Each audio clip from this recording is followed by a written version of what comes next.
world of deceit. Telling the truth is a revolutionary act. It's the David Knight Show.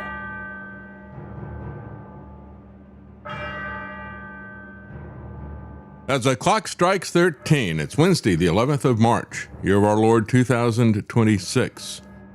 Well, today we're going to take a look at the pro-life Republican Party cheering for war everywhere, as well as the pro-economy Republican Party burning down the global economy. But we're going to start with the Epstein Ranch and the investigation that is ongoing there and why they ramped this back up. There's several reasons why they've opened up this investigation, and there's a lot of reasons why we are in Iran. None of them valid, but the Epstein Ranch is one of those. No coverage of this war is complete without the Epstein files and the people behind it, the people who are pushing us into this war. We'll be right back.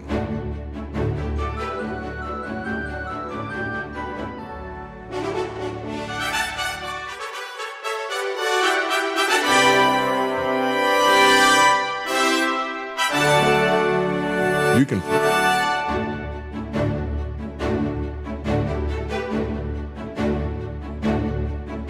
No.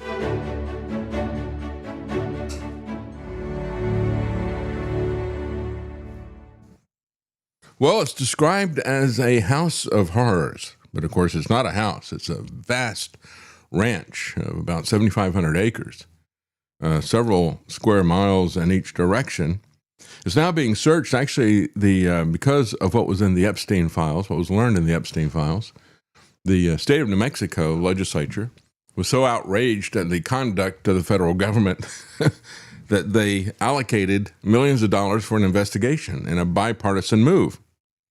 What they found that initiated this was the fact that the FBI had told them under Trump, Trump's first term, the FBI had said, "We want you to shut down your state investigation. We'll take care of the investigation." We have seen over and over again, whether it's Flight 800 or whether it is the Epstein issue or whether it is the killing of people in Minnesota. The purpose of the FBI is to block investigations. And they've done this over and over again. The FBI and local law enforcement descended now on 7,500-acre property in search of dark secrets, including the possible graves of trafficked girls who may have been strangled to death during violent sex sessions on the property. And again, when you look at this, it's because of what was shut down during the first Trump administration, just a day or so after Epstein was killed or escaped. And so this is a continuation of this. But the other reason for it is because of some of the allegations that were discovered in the released Epstein documents. Whether the bodies are on the property or not has remained a mystery. I wonder if they had any massive purchases of acid, like they did at the island. Maybe not. Maybe it's easier to bury bodies in the desert. We've heard years of allegations and rumors about Epstein's activities in New Mexico. Unfortunately, federal investigations have failed to put together an official record, said the person who pushed to create the commission. The issue is not they failed. They failed to even try.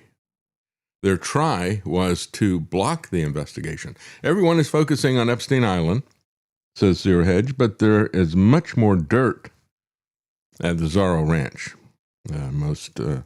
That is literal as well as metaphorical.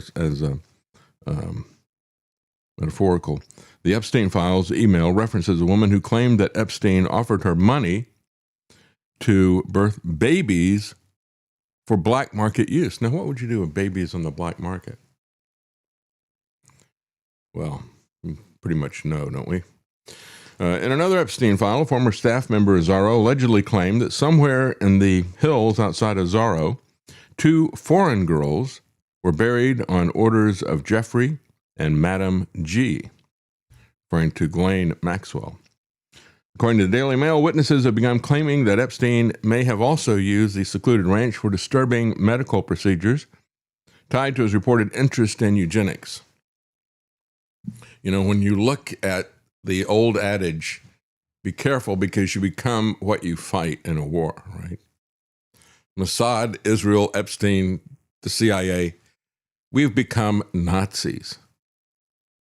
They have become Nazis, literal Nazis, even to the extent of eugenics experiments. We have people coming forward saying they were drugged, they had sex organs and sperm harvested from their bodies, and they woke up around medical equipment, not knowing where they were or what had happened to them. Yeah, it's kind of like an alien abduction, right? Except it also has cult overtures to it as well.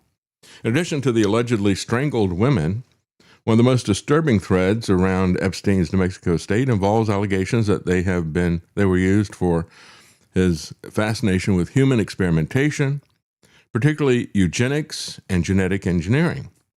And of course, there's a lot of documents about all of the scientists that he communicated with on these topics here. Epstein spoke openly about a plan to use remote property as a kind of baby ranch, where women would be impregnated with his sperm in order to create a genetically superior bloodline.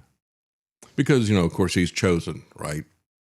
It's all about the genetics, isn't it? You want to see a clear marker of evil. That is people who are obsessed with their genetics line and their hereditary line. That has consistently been a harbinger of evil. Are you talking about the Aryan bloodline, or are you talking about the chosen people of Israel?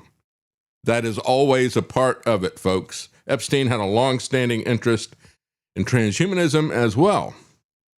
Let's put a modern spin on it.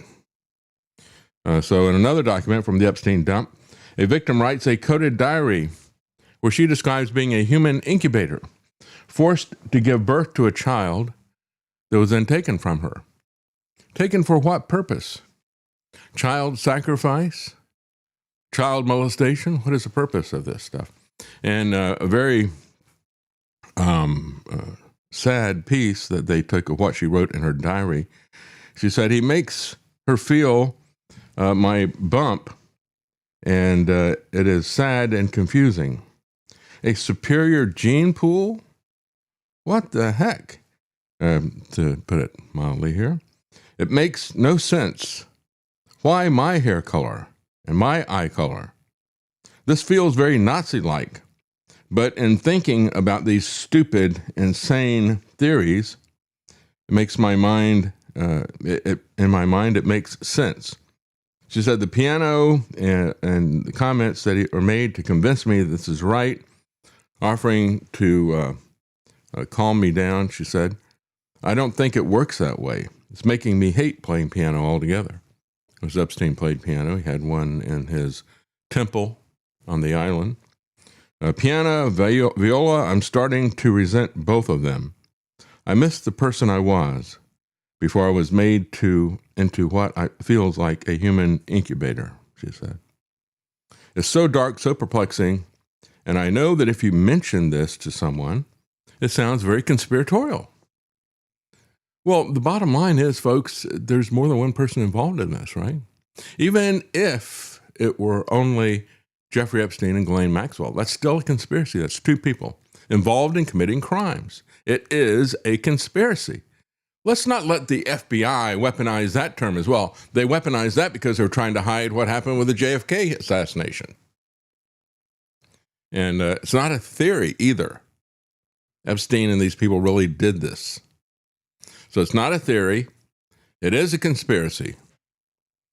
She said, we need to get down to the truth of what really happened here. You need to widen out the conspiracy and see all the people that are involved, not just these two immediate ones. And of course, that certainly applies to all the people who went there and were filmed and blackmailed or whatever. They are also criminals. Even though they were being blackmailed and used, they are criminals as well. And see, the problem is, when you look at this, for normal people, you look at this and you say, well, this sounds conspiratorial. No, it sounds crazy. It sounds like somebody made this up. And see, that's the tactic of the federal government. They can charge basically every time they charge somebody, they stack all these different charges on because they don't want you to go to a jury trial. One of the charges that they always do, if you've been charged with a crime, whatever the crime is, they also usually charge you with conspiracy to commit that crime and then charge you with the crime itself. So they always load up everybody with conspiracy charges. It's one of the most commonly levied charges against anyone. And yet the FBI wants to discredit anybody who says that there was more than one person involved in any of these issues. Oh, you're a conspiracy theorist. Oh, you're talking about something really strange and occultic. Oh, you're a conspiracy theorist.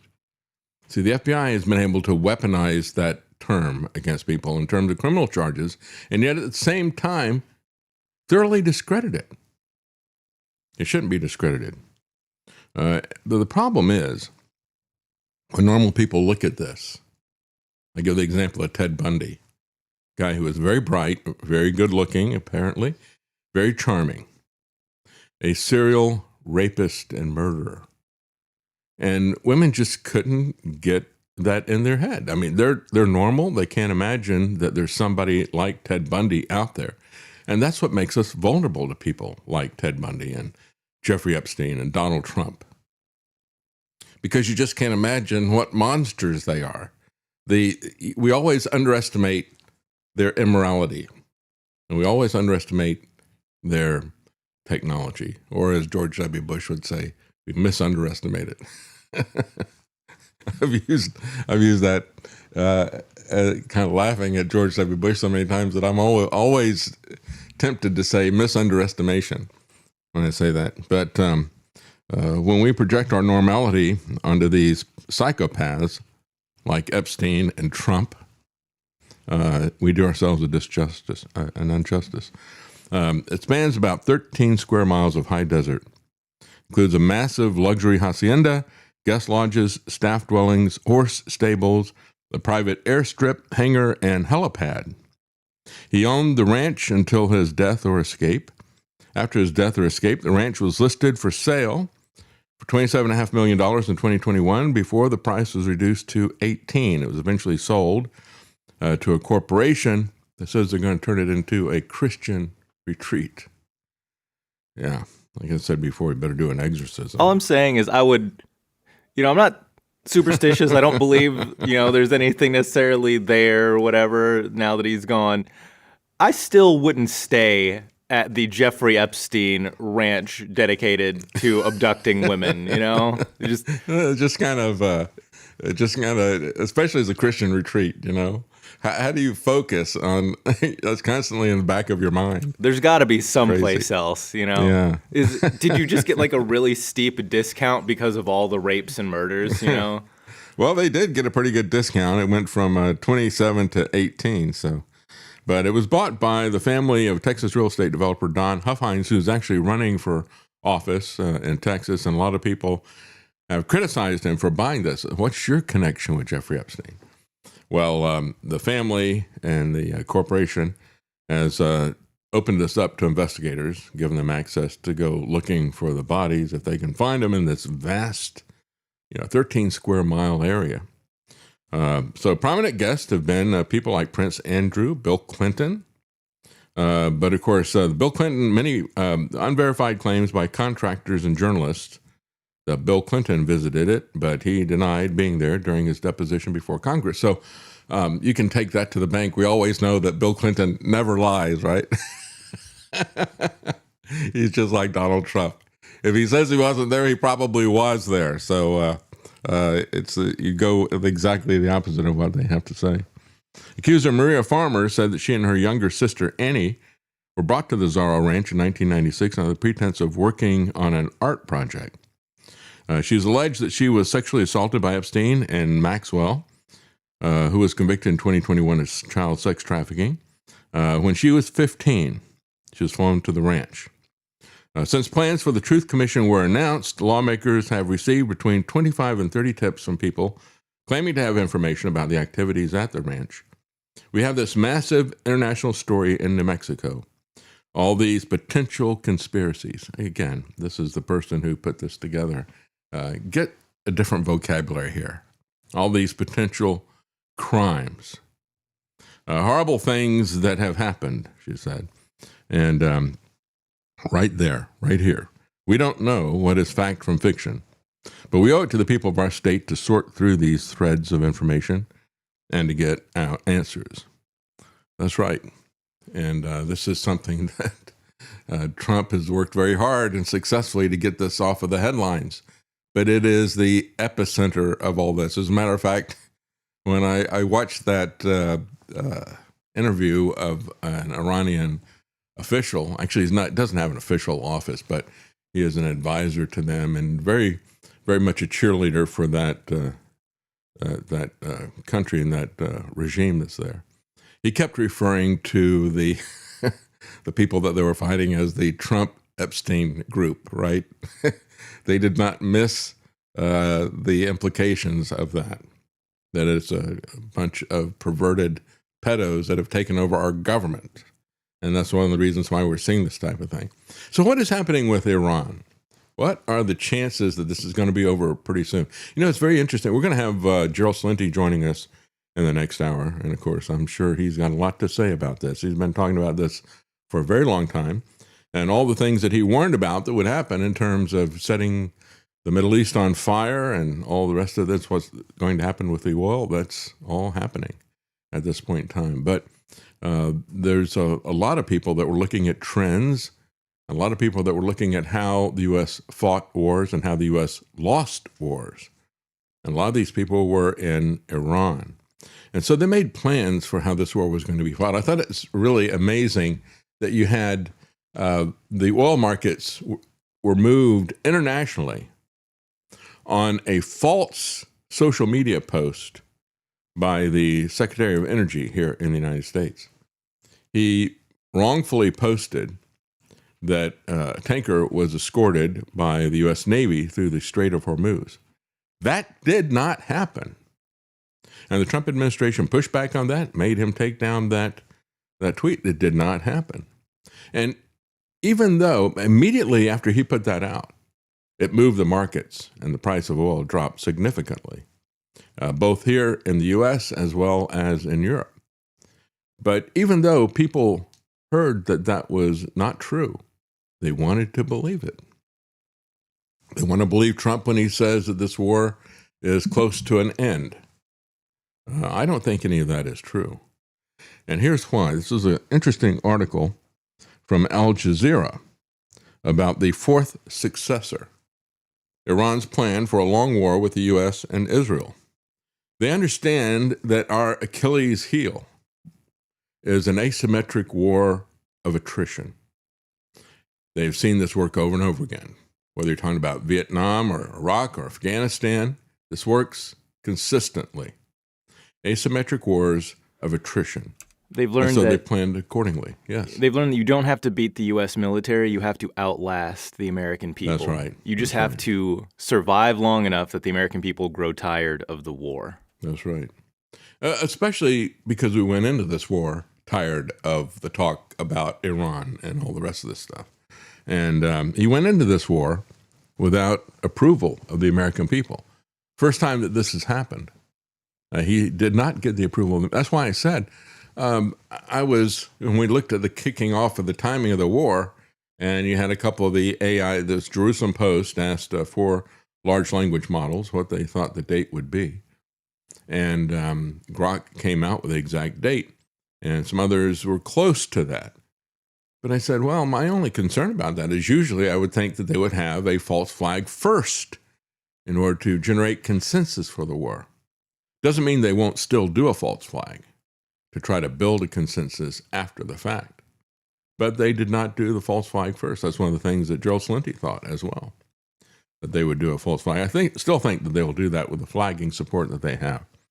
So when Iranian foreign minister said Tehran had spent 2 decades studying U.S. wars to build a system that could keep fighting, even if the capital was bombed, he was describing more than resilience. He was outlining the logic of Iran's defense doctrine.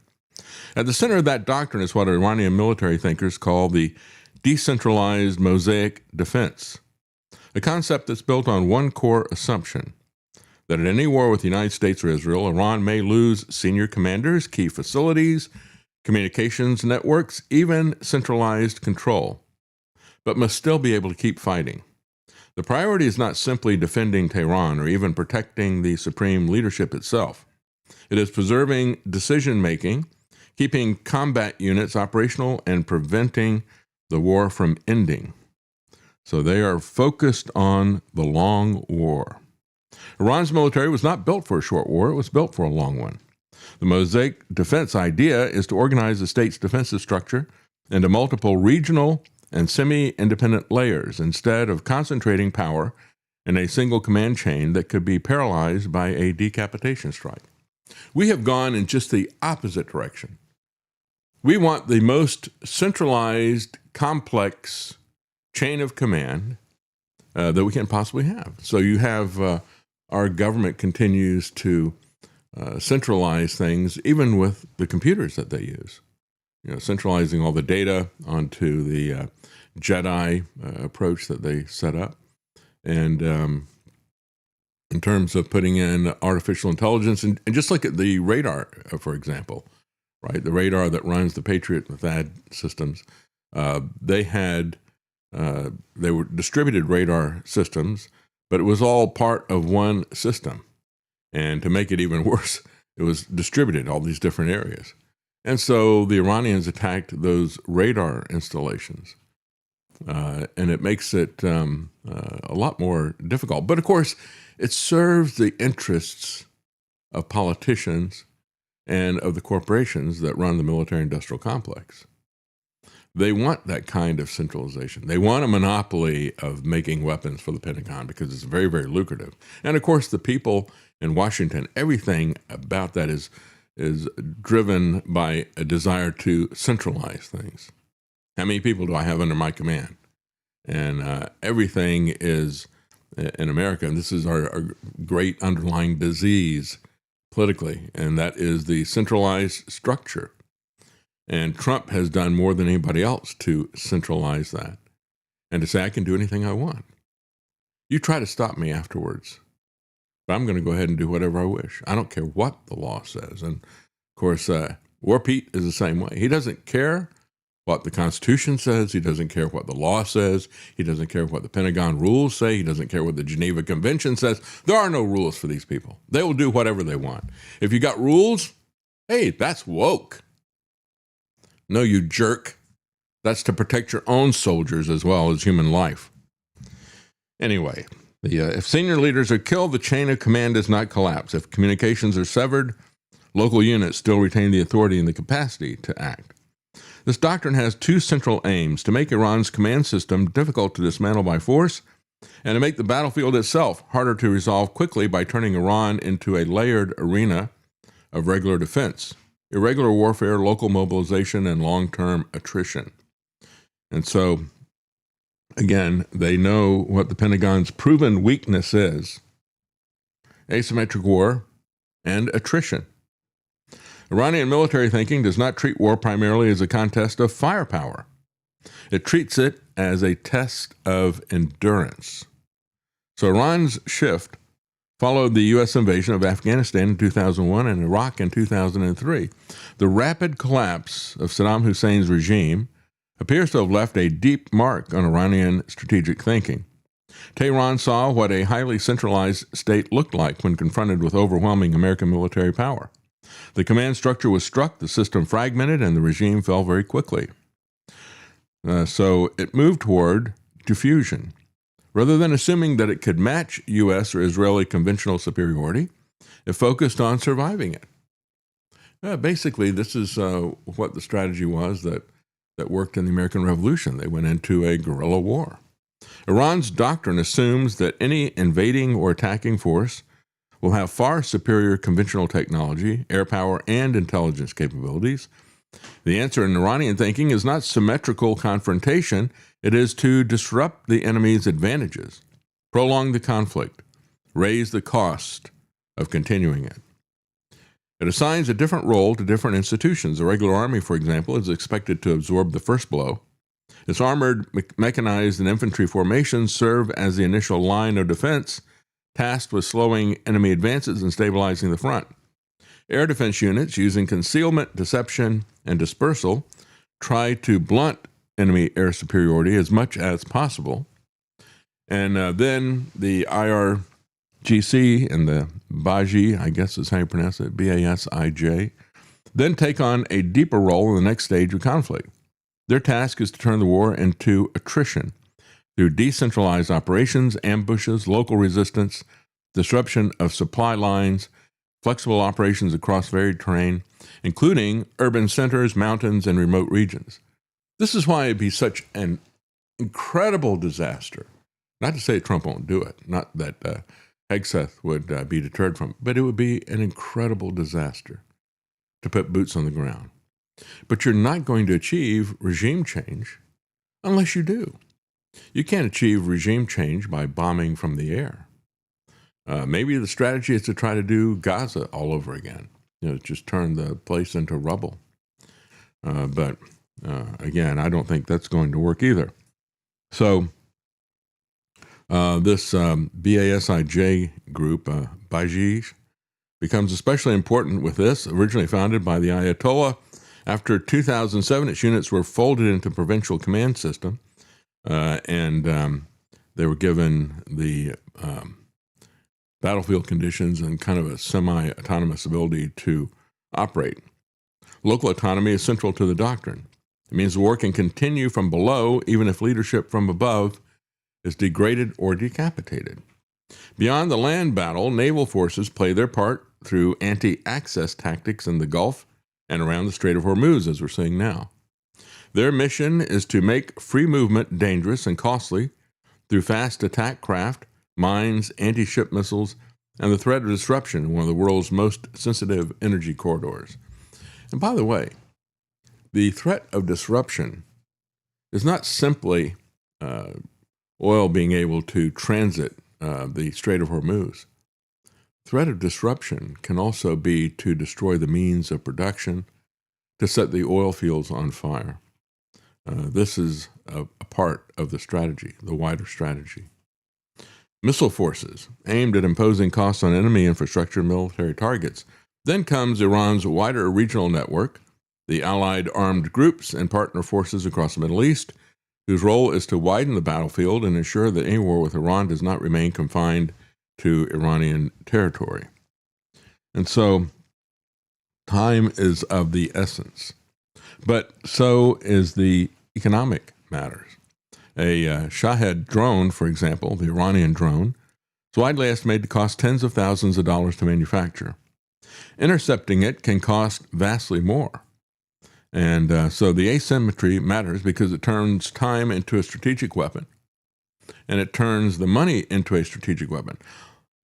However, I look at this as kind of actually a perverse incentive to the Machiavellian industrial complex. Lindsey Graham saying, we're going to make a lot of money.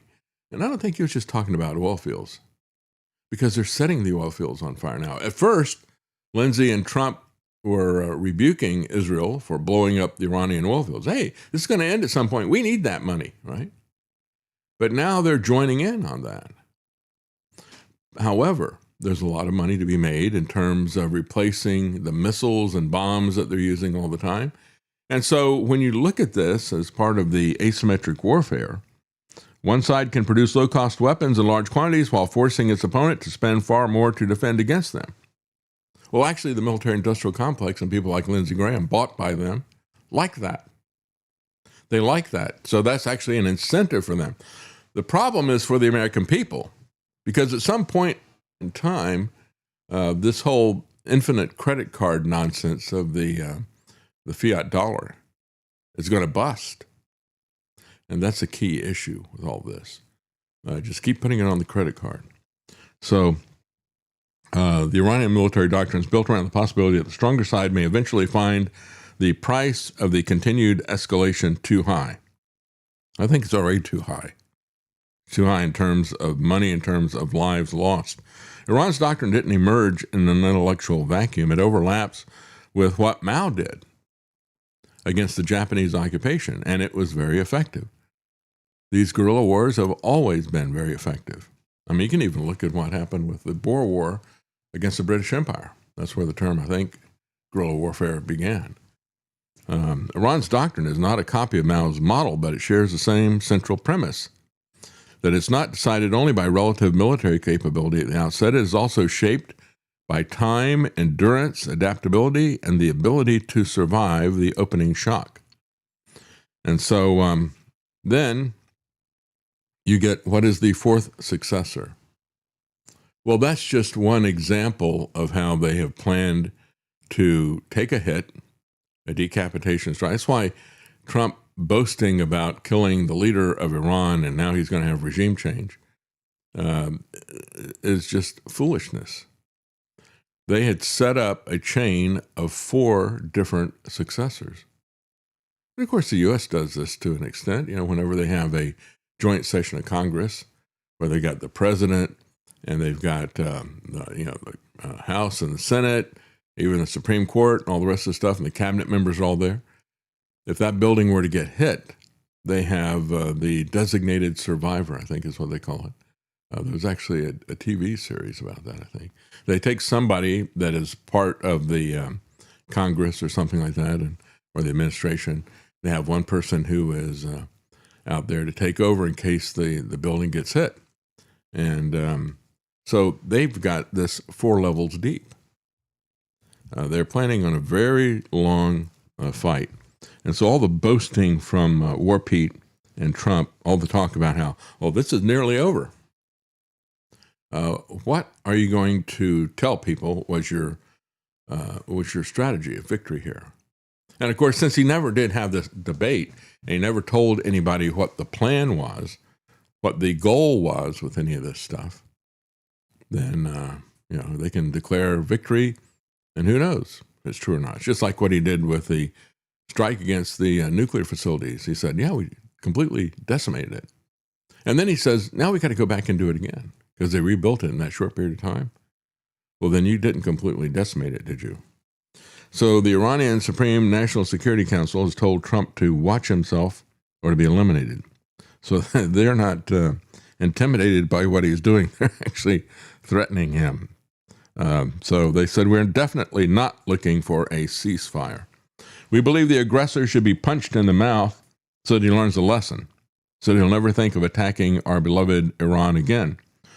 So oil prices have fallen back below $90 per gallon. Why? Because of a lie that was put out by the Secretary of Energy.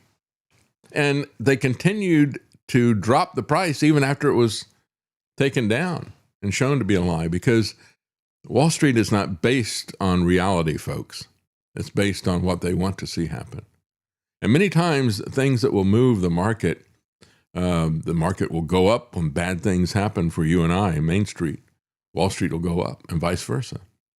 But it's expectation and desire that moves these markets, not reality. And so when you look at the oil prices, just like any other thing, the reality, you see gold going back and forth and oil, but the reality is you have to look at the fundamentals, because in the long term, the fundamentals are the truth. The markets are just reactions to what is happening. So oil prices have fallen back below $90 per gallon. Trump seems to think the conflict is almost over. And he threatened them about mining the Strait of Hormuz. He said the U.S. would make it virtually impossible for Iran to ever be built back again if they were to do this. Well, again, he has had nothing. You can't trust anything that Trump says.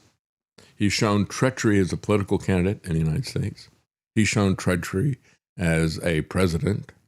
And he's shown treachery in his negotiations with Iran. Treachery seems to be his middle name. Global inflation, still fragile, supply chains strained, and the ever-present risk of energy disruption through the Strait of Hormuz. The administration is under pressure to demonstrate control over a situation that it entered without a clear strategic roadmap. So this is a senior lecturer at international relations at the University of West London who's saying this. He said the financial burden alone is staggering.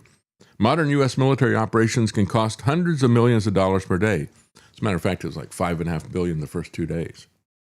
And now you got Mike Johnson, and the Republicans are going to come around with their hat in their hand for more money. We need to print some more money. We need to raise some more taxes. Eventually, we're going to have to pay that off with interest, or the whole thing is going to collapse. So again, they're looking at roughly $8 to $10 billion per month when accounting for carrier groups, air operations, logistics, and munitions, even though they're boasting about the fact, well, it was $5.5 billion just the first 2 days, but we've slowed down the pace of this, and we're not using our most expensive precision weapons. So now each of these things, instead of costing several million, only costs a few $100,000. Great. And look at how many they're using. I just look at this, and I think about how evil this empire is. And it might be the financial issues that break the back of this evil empire in America. And it's something that's going to be very painful for those of us who live here. But in a sense, I think we should welcome it. Anything that would be the downfall of this criminal cabal, which comes after us as well. Don't forget that the Pentagon is adamant that they're going to use artificial intelligence for domestic surveillance and for autonomous killer weapons. And put that in the context of what we've been talking about in terms of the immorality of attacking that girls' school and doing it with a double tap. And in terms of it being selected as a target, it apparently seems that, as Scott Ritter was saying, one of the first things that Pete Hegseth did was to shut down the redundancy in terms of people checking these targets to make sure that they were valid targets. Oh, we don't want to do that. That's too woke. We want to kill as many people as possible, as quick as possible. So they shut that down, and then they turn it over to AI. I mean, that's what, Anthropic is saying, well, we get these red lines we don't want to cross, but they were the ones who were doing the targeting. They were the ones who selected the school, most likely. And so it was an AI hallucination that was part of this. Now, when they assume the power, as they are rapidly doing in the Trump administration, that's what I think all this ICE stuff was about. It was about the militarizing and centralizing policing, having it all under Washington's command and having it be fully militarized and a police state. And once they do that, and once they start targeting people with AI, you can expect more innocent people to die. And forget about due process for anybody.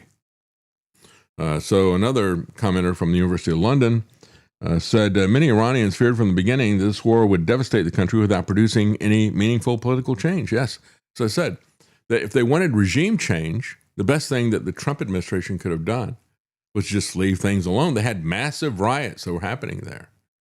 And yet they snatched defeat out of the jaws of victory if regime change is the goal. So we now see widespread destruction, a crippled economy, and the same political system still firmly in place. The fourth successor. Deciphering of the war is over because it's difficult to determine if the war is over because Trump is shifting the goalposts so many times, said this guy who teaches at the University of London. And of course, that's it. Taco, he always changes his objectives, his orders, and his orders are always capricious and odious. Trump, he says, is a very mercurial president who frequently changes course, so the narrative around this conflict may shift just as quickly. And that is why we don't want to have a dictator. That is why, in the wisdom of the founders, they didn't give these kinds of decisions to one individual. But Trump has seized and usurped that power. He has destroyed the Constitution, fully and finally. The real question remains, what, in concrete terms, has actually been achieved? And what purpose did all this destruction ultimately serve, other than killing Khamenei? By claiming that the war is almost complete, Trump might be trying to calm markets down and buy a little bit more time. While Washington may have initiated a war of choice, however, Tehran appears to be approaching it as a war of survival, entering the confrontation with a clear expectation of a prolonged struggle. So Trump may be playing 2D checkers, and these guys are the ones playing 4D chess, with the fourth dimension being time. Well, we're going to take a quick break, and I want to cover some of your comments here. DG8, thank you for the tip. He says, David, the Trump administration sent Kushner and Witkoff to negotiate peace with Iran. Are you kidding me? They're basically part of Bibi's cabinet behind the rebuilding of Gaza. That's absolutely right. Not only that, but when the report came out that said that through back channels right as this thing began, you still had the Iranians saying, hey, wait, can we negotiate some back channels to the CIA? And, of course, Israel was spying on America. And Bibi calls up Trump and says, are you talking to these people behind my back secretly? You know what you're supposed to do what I tell you to do, right? And so that's what we saw from the very beginning of this. And the denial from the White House was, oh, we're not doing anything without Israel. As a matter of fact, Witkoff and Kushner talked to Bibi and Mossad on a daily basis. They are joined at the hip with them. They are traitors to us, folks. I mean, who voted for Jared Kushner? As a matter of fact, a lot of people, I think, voted for Trump because he said Jared Kushner was not going to be involved in this regime. And, of course, we knew better, but, the people who voted for him were fooled by him. You weren't fooled, I'm sure. If you listen to this program, you weren't fooled. We're not going to feed the people who want to believe this stuff. They get fed up with this program pretty quickly. Radisbro, thank you very much for the tip. He says, why is eugenics a Nazi thing? We just had people praising Gattaca in real time with genetically engineered ice skaters. How can a non-chimera compete? We should want the best. Well, I think that the reality is that the flip side of eugenics is not just that you're improving people, but it is this idea that some people are subhuman. And what it does is it puts that on steroids. So now you've got two classes of people, right? You've got the Aryan race and you've got the subhumans. You've got the Israeli chosen race and you've got the subhuman Goy, right? We see this all the time, and that's why it is evil. Because the people who push this always see themselves as the master race. And they're trying to create a master race. And so that's why it is evil. And it's not limited just to the Nazis and Israel. There were people in the United States who were doing that as well. And what did that lead to? Planned Parenthood. It led to Margaret Sanger putting abortion clinics in poor neighborhoods and black neighborhoods, right? That's the ugly side of eugenics, the mass murder of people by denying their humanity, by treating them as subhuman. Fuzzy Mateo, he says, in 20 years, we replaced the Taliban with the Taliban. That's right. Exactly right. Well, we're going to take a quick break and we'll...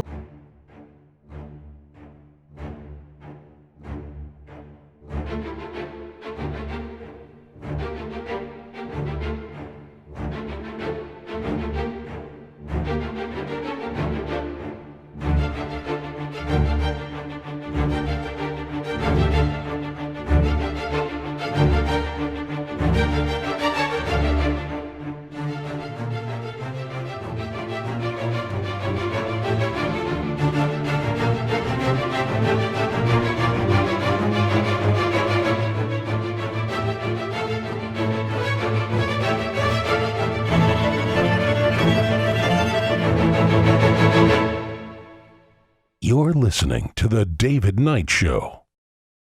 Hear news now at apsradionews.com or get the APS Radio app and never miss another story. Well, we have a DHS funding that the Democrats are pushing back against because they don't like what ICE was doing and things like that. It's affecting TSA, which is affecting flights everywhere. People are waiting 3 and 4 hours to get in. The TSA is the DMV of air travel, folks. It's absolutely, absolutely unnecessary. And it is there just to clog things up. They don't have the funding, and so now these heroes, air quotes, are going to be working for free for a little while. And it's a work slowdown as well.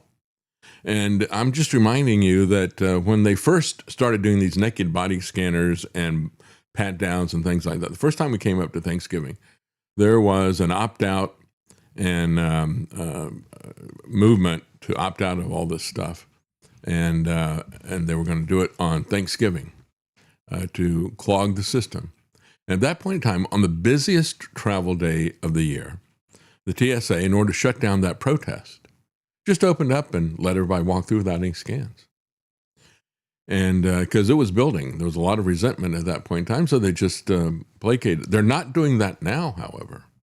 And we learned in 2011, 10 years after 2001, the TSA, in its own documents that were discovered as part of a lawsuit, they accidentally uploaded to pacer.gov the unredacted documents that were part of that lawsuit, and then discovered their error. And later that day, they took that down and put up the redacted documents. So we saw what they didn't want us to see, which is that in 2011, they said there is no threat against airports or airplanes. And we know that that's true because they do their job so poorly that if there had been threats, we would have had a lot of terrorist events at that point in time. And that happened at the same time that there was a big pushback in Texas against the body scanners and other things like that. And they were threatening to turn Texas into a no-fly zone if we didn't let the TSA do what the TSA wanted to do. And so it's absolutely unnecessary. And when you look at it from a security standpoint, as many people have pointed out, the idea of having these lines that wrap around buildings for hours is the biggest security threat that you could have. You could kill more people by bombing these lines than you could kill with bombing an airplane. We've seen this happen in Muslim countries where they wanted to target Christian church buildings where people are having worship service. And so they would have metal scanners, TSA style, and they have security searching people to make sure they didn't go in there with a bomb. So what did they do? The suicide bombers attacked the people that were all bunched up at the metal detectors and the scanning area. So travelers are facing 3 to 4 hour delays at airports. And it's causing missed flights, massive delays during peak travel because this is spring break time. Referring to their TSA officers, they said, these frontline heroes received only a partial paycheck earlier this month and now face their first full missing paycheck, leading to financial hardship, absentees, and crippling staff shortages. Hey, get a real job, okay? I have no sympathy for these people. Hobby Airport in Houston stated the passengers should arrive at least 4 to 5 hours before flight departure to allow enough time for TSA screening, with estimated wait times for the screening exceeding 180 minutes or 2.5 hours. Well, again, when we were in China, we experienced the same thing. This was an announcement when we were coming back from China. For those people going to America, make sure you get to your terminal, and I forget what the amount of time was, way, way early before your plane flight goes. And, we go there, and we had bought a bunch of toys at the toy market for our daughter to keep her entertained because we knew how long and difficult this flight was going to be. And they just took every single one of those toys out and pitched them in the trash right in front of our daughter. I tell you, it's insane what they do. The federal shutdown, which began February 14th, is now in its 23rd day, partial shutdown. The House of Representatives passed a bill to fund DHS. However, Senate Democrats blocked the funding legislation because they want to see some reform with ICE and Border Patrol. And TSA is also, however, part of this, and so is FEMA. Can't do without either one of those agencies, can we? Trust us, and then you find out. Also, the Coast Guard is part of that. I'd support the Coast Guard being there. I think that's practical as well as constitutional. Chris Sununu is now the CEO of Airlines for America. It's a trade organization of U.S. Airlines. He said the shutdown is having very real consequences, and hardworking federal aviation workers, the airline industry, and our passengers are being used as a political football once again. This is simply unacceptable and un-American. Please give us our TSA scanners, he says, right? It's the TSA that is un-American. It's the TSA that is using us as political footballs. He says, we're in spring break travel session, expecting record number of people. America's transportation security workforce is too important to be used as political leverage. Shut them down. TSA, go away. That ought to be the chant of everybody at the airport. That'd get a chant going with this line that is 4 hours long. TSA, go away. So one person said, Southwest texted me this morning early to expect a 3-hour line, so I left right away. And this was in New Orleans International Airport. So I never expected to see what I saw, though. He said, lines stretched from the security checkpoints down an escalator, out to the parking garage, snaking around the entire terminal multiple times, he said. And several hour wait. The TSA and the U.S. Department of Homeland Security did not immediately respond to requests. That's how they ended this article. It was like, because they don't immediately respond to anything. That's par for the course. Well, we're going to take a quick break, folks. We'll be right back.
Making sense common again.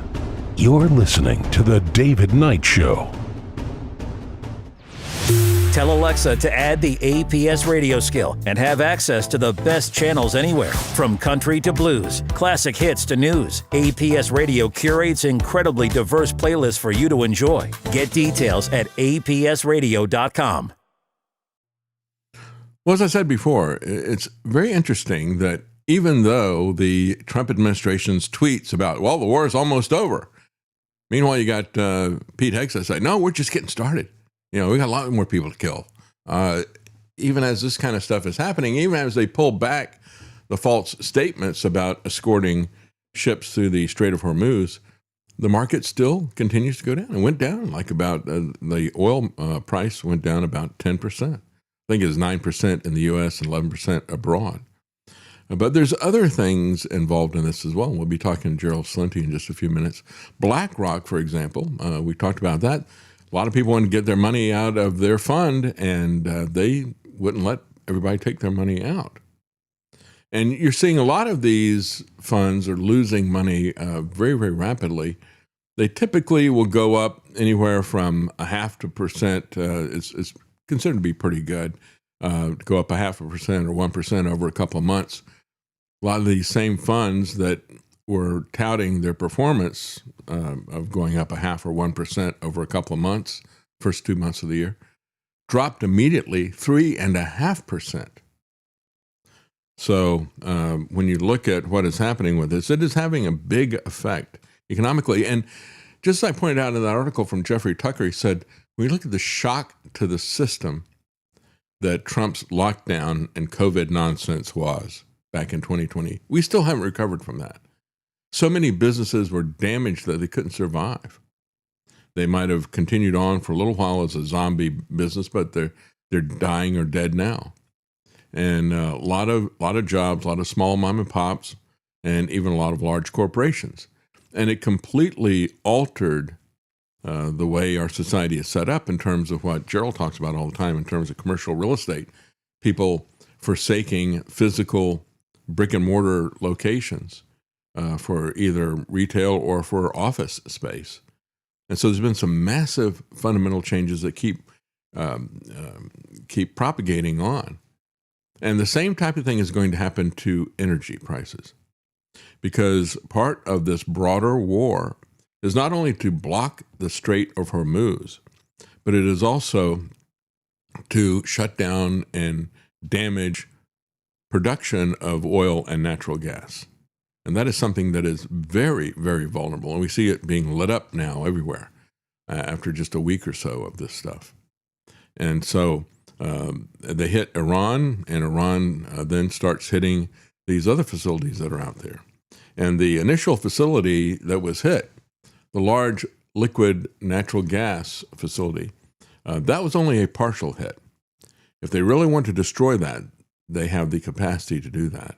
It's not that hard. These things are very volatile and flammable, and they only released a small attack against that. And again, it doesn't even have to do with missiles or drones.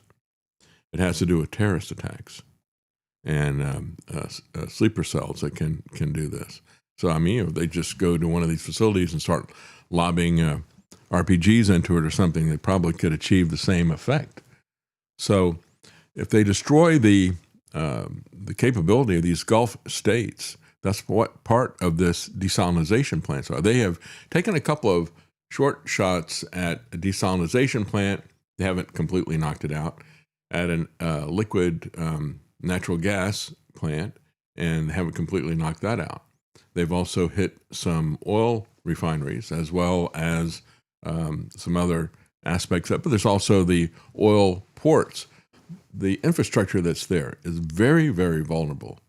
And if you take out the ports, if you take out the oil refineries or the wells or the LNG factories, then it really doesn't matter if the tankers are moving or not. And of course, this is the focus right now at this point. Why it wasn't the focus of the Trump administration earlier is a very telling thing. But now the Strait of Hormuz is the big issue. And the Pentagon is bragging about the fact that I think they took out 16 ships that were mine ships that the Iranians had. Except the Iranians have a massive number of very, very small ships that can carry 2 or 3 mines at a time. And so again, it is this decentralized approach. It's going to be very hard for them to shut that down. And all the threats in the world aren't really going to do it for them. Let's take a look at what is happening with oil before we get Gerald Celente on. And again, the prices dropped based on the lie from the Trump administration. Oil retreats even after Energy Secretary wrongly claims that the Navy escorted a tanker to the Strait of Hormuz. Again, you're being played, right? They're looking for what they want to hear, and they act on it even when they know that it's not true, and even when it's been told that it is not true. And so Trump, Secretary Wright, and the rest of the president's energy team are closely monitoring the situation, speaking with industry leaders and having the U.S. military draw up additional options to keep the Strait of Hormuz open, including the potential for our Navy to be escorting tankers, said a spokesperson from the White House. So they could potentially do this, it's something they thought about after the fact. They could potentially do that, but they're not doing it. The IEA, the International Energy Agency, is going to hold an extraordinary meeting yesterday to discuss the possible release of emergency stockpiles. It's more than 30 members, and of course, the members of this are basically European countries. You've got Australia, New Zealand, Canada's in it, the U.S. is in it, and Japan and South Korea. And so these 32 countries have stockpiled. They have a strategic reserve like the U.S. is supposed to have. They have a 1.2 billion barrels of oil strategic reserve. Our strategic reserve is 714 million barrels. Unfortunately, when we went into this war, Trump only had the gas tank filled up halfway, a little more than halfway, 58% was where he had his gas tank. And he never, it's another example of how they weren't planning on doing this. They were forced into doing it, said Marco Rubio, by Israel. And Israel picked what they wanted us to do, and they picked the timing that they wanted us to do it. It would have made sense, wouldn't it, to have filled up the gas tank when oil was cheaper. So Trump is around bragging about how cheap oil is at the moment last year, and he doesn't use it to fill up the Strategic Petroleum Reserve. The same people had criticized Biden for basically squandering it in a non-emergency situation. Those same people who criticized Biden for squandering it did not fill it up when they had the opportunity to do it when prices were down. And he didn't do it in anticipation of this action either. So he goes to war with a half-filled gas tank. And so the Strategic Petroleum Reserve that they're talking about releasing is 400 million barrels. And we are down from where we should be, about 300 million barrels. And they have done this in the past, and so have we in terms of major events. While we have faced disruption in the past, this is by far the biggest crisis of the region's oil and gas industry has faced, said Aramco CEO. Trump warned on Monday that Iran would be hit 20 times harder than it is right now if it attempted to halt oil flows through the strait. Again, all bluster. Have they held back? War Pete says they haven't held anything back. How could they hit them 20 times harder? And has it stopped them from laying mines in the Strait of Hormuz? According to some sources, they've already started doing that. If Iran does anything that stops the flow of oil within the Strait of Hormuz, they will be hit by the United States of America 20 times harder than they've been hit thus far, said Trump. Well, there's nothing but optimism for some reason in the market. And quite frankly, I don't really understand that. But the Trump comments have lifted the markets. But many people have said it's too early to draw conclusions about this. You better believe that it is. And again, he doesn't back up any of this stuff with reality. So the hedge funds, a lot of them are taking a real beating, reports Bloomberg. The title of the article, I really like this, Between a Dock and a Hard Place. The glut of oil on the water. And that's, they filled up these tankers, and all these tankers are sitting there and can't go anywhere because they can't go through the Strait of Hormuz. And you got a couple of the big oil states that don't have any way of getting their oil out except through the Strait of Hormuz. But it's about 20% of the world's oil, which is a much bigger impact than we had during the 1973 OPEC embargo that's there. So the other energy market that's going to get hit even harder than oil is going to be the liquid natural gas market. And so why do we say that? Well, because it is the tankers are much more expensive than the oil tankers. An LNG tanker can cost $250 million. So they are especially have cold feet when it comes to going through the Strait of Hormuz. And as Audi MRR says, that strait is a death trap for the Navy. I think Trump wants casualties in order to get public support for this Iranian war. Yeah, it's that probably would do it, strangely enough, rather than turning people against it. We have just incurred a lot more casualties, not deaths yet, but I saw that 150 soldiers are just wounded in an attack somewhere. He predicts that LNG exports from the region won't begin again until there is 100% certainty that it's safe to go through the Strait of Hormuz. So one person said, I don't think in the first few days of this conflict, and we're only a week in, that there's an appreciation for the length of time that Qatar is going to be offline and the effect it's going to have on global supply and global market. Because once they shut these things down, it's very difficult to open them back up again. They're very complicated, these facilities that are producing LNG. And of course, when they do that with the wells, they can damage the wells permanently. But it's a very complicated process to shut down these LNG factories, I guess we call them, and to start them back up again. So it's a setting duck, says one person of the LNG infrastructure. If Iran wanted to do a major damage to Qatar's LNG capacity, it could. There's no way of defending completely against an Iranian attack if Iran was hell-bent on damaging the plant.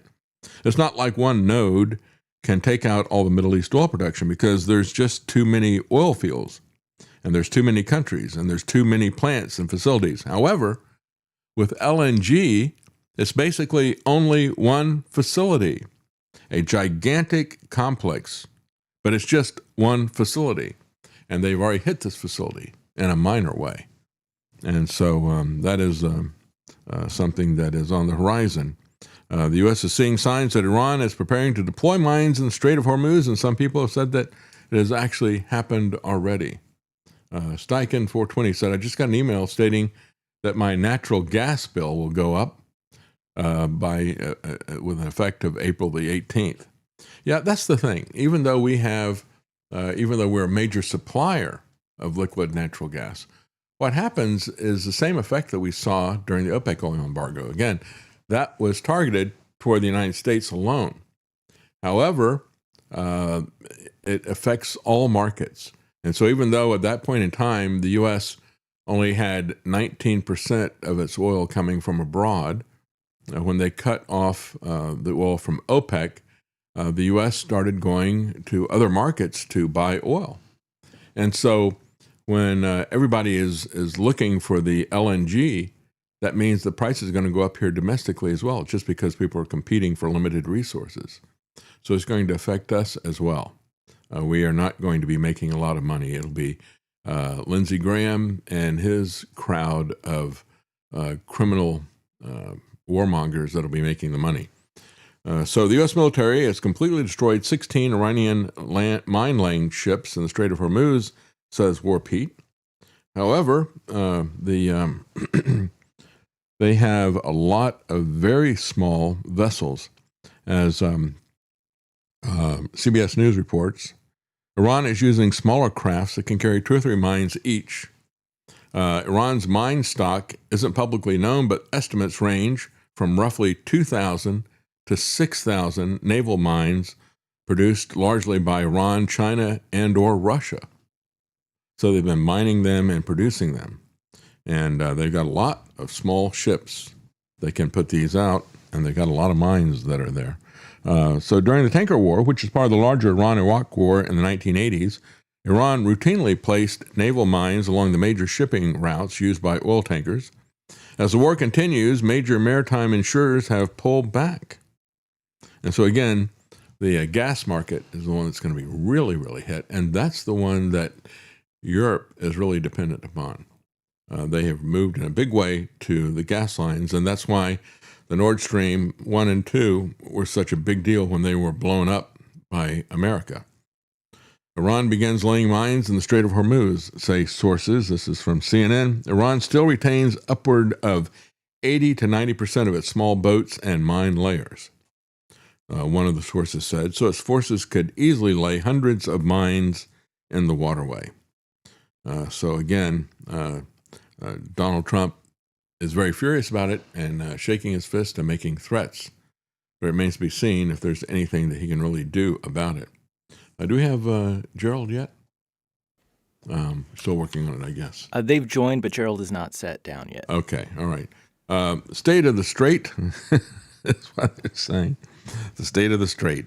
Again, would you think that if you're going to go to war, you might want to think about the possibilities strategically of what could happen? You know, if we're going to go to war, well, we're going to win it right away. We're going to, take out their leader and the war is going to be over. We don't need to worry about protecting the Strait of Hormuz, right? They just don't understand what's going on, I think. They went to war without planning for this to last at all. They went to war without filling up the Strategic Petroleum Reserve. They went to war without having plans to defend the Strait of Hormuz. And so now they're thinking about that after the fact. And nothing about this makes any sense, even from a practical standpoint. But of course, it is an absolute abomination from a legal and moral standpoint. We'll be right back.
You're listening to The David Knight Show. Whether you're feeling like the blues or bluegrass, APS Radio has you covered. Check out a wide variety of channels on our app at apsradio.com. All right, joining us now is Gerald Celente of Trends Journal. And Gerald is spot on with the trends. Who knows in terms of time precisely what's going on? But he even predicted that it would be over the weekend, as it was. And he also predicted that the Middle East would be set on fire. And unfortunately, you were right, Gerald. Sad to say that this is happening, but we're going to take a look at some of the knock-on effects of this as well. What is really behind what's going on with BlackRock and the private credit market? Why are these funds doing so poorly in all this? And what is going to be the effect of what I consider to be the OPEC oil embargo 2.0? Except this is the Trump oil embargo, TOE, I guess we call it, the toe. He's going to toe the line. So joining us now is Gerald Celente. Thank you for joining us, Gerald. Oh, thanks for having me on, and thank you so much for what you do. Well, thank you. You know, I've been at this for 46 years. Yeah. Best-selling books, Trends 2000, Trend Tracking, Far Better Than Megatrends, Time Magazine. Been writing the magazine, the Trends Journal, since 1991. These are the most dangerous times of my lifetime. Yeah. And I'm the same age as Trump. Yeah. And if I look like him, I'd blow my brains out. And this is serious. We got madmen running the country. Yes. Idiots. Look at They're not only look at crazy, the- but they're fools as well at the same time. Yeah. Well, yeah. You look at the cover of this week's Trends Journal magazine. It basically says, Trump said it was my opinion that Iran was going to attack us. And we write, shove your opinion up your you-know-what. Show us the facts. You don't start wars on opinions. Where is the outrage? Hey, it's my opinion, all right? Yeah, that's right. Show me the facts. Yeah. I don't have to show you the facts. Don't you know who I am? I'm some lying bastard who lied my way into office by saying things like, I'm not going to start a war. I'm going to stop wars. Oh, he said that in a campaign speech on October 20th, 2024. Yeah. Right. Hey, we want to have peace on earth all over. Oh, he said that on September 25th, 2024. Yeah. How about this? 5 days after he's elected. I'm moving quickly to end wars, settle conflicts, and restore the planet to peace. I want peace. Said the piece of crap. Yeah. Lies. So now let's go back to the opinion. So here it is. You know, the guy across the street over here, we've been having a fight. You know, I think this guy's going to kill me. So I shot him. It was my opinion that he was going to kill me. So I shot him. Yeah. All right? Now, if I went to court, what would happen? Well, let's take your example there. And because what Trump is saying is that they were going to destroy Israel. So we got them first, right? So that you'd say, well, I think my neighbor who's been arguing with my other neighbor, I think he was going to kill my other neighbor. So I went over there and killed him first, right? Yeah.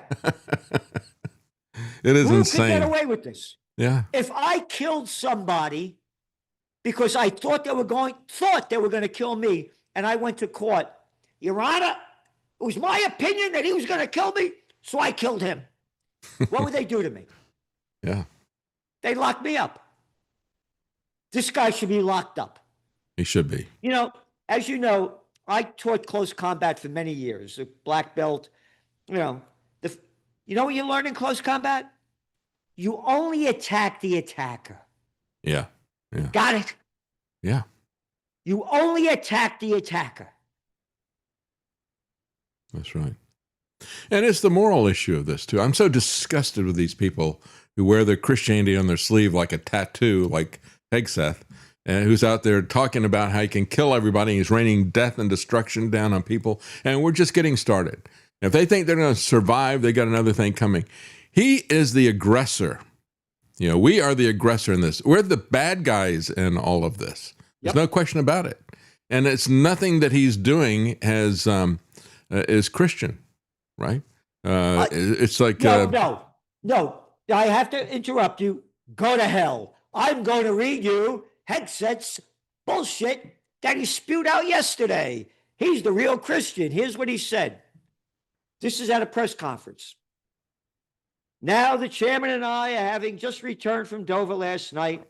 Our troops and their families and their enormous sacrifice that they make is certainly heavy on my mind. You ready? So I'll close with scripture drawing strength from Psalm 141. Blessed be the Lord. You ready? Yeah. My rock, who trains my hands for war and my fingers for battle. Yeah. The problem is... Try that finger. Yeah. If he was a Christian, he would also know that we don't wrestle against flesh and blood. And so that's what our hands are trained for. That's the warfare. What God says my hands are trained for war. Yeah, spiritual warfare. And what he is doing is he's on the side of the enemy when he's out there bragging about how many people he kills. Christ said, blessed are the peacemakers. Yes. Because they'll be called the children of God, not the warmongering Israelis who think that they are the only children of God. That is not what any of this is about. And I have to speak against Hegseth all the time because I want people to understand he does not represent Christ. He does not represent Christians. He is Antichrist. Yep. So I'm going to go on. Again, blessed be the Lord, my rock, who trains my hands for war. Who the hell you talking to? God doesn't train your hands for war. Satan does. You got it? That's right. And my fingers for battle. As I said, that's your finger. He is my loving God and my fortress, my stronghold and my deliverer, my shield in whom I take refuge. May the Lord grant unyielding strength and refuge to our warriors, unbreakable protection to them and our homeland, and total victory over those who seek to harm them. And amen. God bless our troops and his mission. His mission isn't to slaughter people, you slimy bastard. That's right. That's right. Yeah, he was set up to defend America, right? If somebody attacked us as an aggressor. But that's not what they wanted. They wanted the Department of War. He absolutely hates law and morality. He despises it. That's why they attacked people in Venezuela. That's why they went back and killed survivors in the water. This guy hates the Constitution. He hates international law. He hates the Geneva Convention. He hates what Christ has taught us. He hates all this stuff. He wants to kill people. That's his only mission in life, is to kill people. And I got to say, if you go back to some of the Old Testament kingdom statements, Israel was condemned because they said, no, you put your trust in horses and chariots. And these guys, all they do is count their horses and their chariots and their bombers and their missiles. That's what these creeps in the Pentagon trust in. They're not trusting in God. Nope. Yeah. This is serious stuff. It is. Pentagon Chief Hegseth said Tuesday will be the most intensive day of strikes inside Iran. Yeah. Slaughter people. Hey, how about they're killing 175 kids in that school, huh? And they don't care about that. They don't even have the decency to apologize. That's one of the stories I've got here. Senator Kennedy out of Louisiana apologized. He's the only one to say, I'm sorry, it was a mistake. Why couldn't Trump and Hegseth say that? Why couldn't they say that was a mistake? I'm sorry that happened. They won't acknowledge that it was even them. They come up with implausible lies that it was Iran, that Iran has got Tomahawk missiles. It's like Iran doesn't have Tomahawk missiles. Not even Israel is given Tomahawk missiles because they want to keep keep it proprietary, keep it secret. Trump blamed Iran for bombing that school. Yeah, I know. It's ridiculous. It's like the excuses that they made in Minnesota, in Minneapolis. They just come up with stuff like Christine Holmes said, well, they were stuck in the snow and they were attacked by her. Yeah. They just make this stuff up. They're worse than Clinton. At least Clinton would try to come up with something that was somewhat plausible, even if it was a lie. But Trump will just look at you and lie straight to your face. I think he learned that from Fauci. Yep. Yeah, it's amazing. Well, what goes on with this? How do you read what's happening with gold? It's been oil that has skyrocketed in price. What about gold? What do you think is going to be going on with gold? They're doing everything they can to manipulate the markets. You made up that clown. What's his name? Chris Wright, the energy secretary. Yeah. How about Chris Wrong? That's right. A lying little bastard. Hey. So you know I am? I'm the energy secretary, all right? Here's what's going on. Our naval ships, we're bringing tankers through the Straits of Hormuz. But down goes the oil prices. Up goes the markets. Total lie. Yeah. Total lie. And then a couple of hours later, United States admitted that they weren't doing it. That's right. But it brought down the market. They're manipulating. Now I'm going to go back to another manipulation. And again, gold prices. And as you well know, it was 2 weeks ago. I do Judge Napolitano every Wednesday. We'll be on tonight at 6:30. I said, you could Google it up. I said, I believe that Trump is going to bomb Iran this weekend. I said it on a Wednesday. I said, it's in the Trends Journal. I said, all the polls show how he's going down. Yeah. They're hiding the Epstein files. Yeah. They're going to do everything they can to get the people's minds off this. Right. Everything they can. The markets were going down big. And we'll get back to that. We'll talk about talk about BlackRock and the other ones. Everything was going down. So now, gold. He attacks Iran, right? Mm-hmm. Gold prices spike. Again, he did it on the weekend. The equity markets open over in Asia. Mm-hmm. Poof! Gold's going through the roof. $5,400 an ounce. The markets open in America. Boom. Down goes gold. We write about it in the Trends Journal. Mm-hmm. They're manipulating the market. Oh, you don't believe me? Yeah. We put the quote in there from Reuters. September 2020. JP Morgan Chase is fined, September 2020, $920 million for rigging the precious metals market. Yeah. Yeah. Right. So we said, we're not saying JP Morgan Chase is rigging the market, and we're not saying the Federal Reserve or the government's rigging the market. We're saying the facts. This is what happened before. It's happening now. They're doing everything they can to bring down the price of gold and silver because it's a safe haven asset and people are showing the fear that's really there. Again, it's at $5,400 an ounce. As soon as the American markets open, boom, it goes down about $300. But Now- that's a good news because it's on sale for the rest of us who know that reality is going to eventually catch up. So Now- if you play the long game, yeah, that's right. Now let's go back to Monday. The markets open up again in Asia Sunday. Brent crude over $120 a barrel. Mm-hmm. What happens on Monday? Whoa, markets way down. Trump comes out. Looks like the war is going to end soon. It's almost over. Yeah. We're going to stop it. And what happens to Brent crude? Boom, way down, and the markets go up. That's going to be a quote we're going to be playing for years. When Trump said that, it's going to be like George W. Bush, mission accomplished, right, on Yeah. the aircraft carrier. That's Yep. going to be a quote enshrined in the annals of lies of politicians for centuries. Yeah, Yep.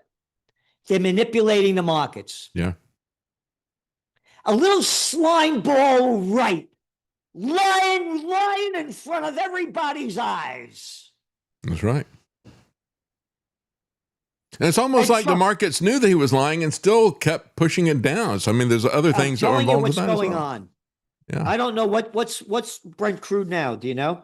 I don't know. I saw that it was down. I think it dropped based on what he had to say. It dropped, I think, 11%. And I think West Texas Intermediate, I think, went down like 9% or something domestically. Yeah, but it's still. Well, last time I looked, Brent crude was over $90 a barrel. Mm-hmm.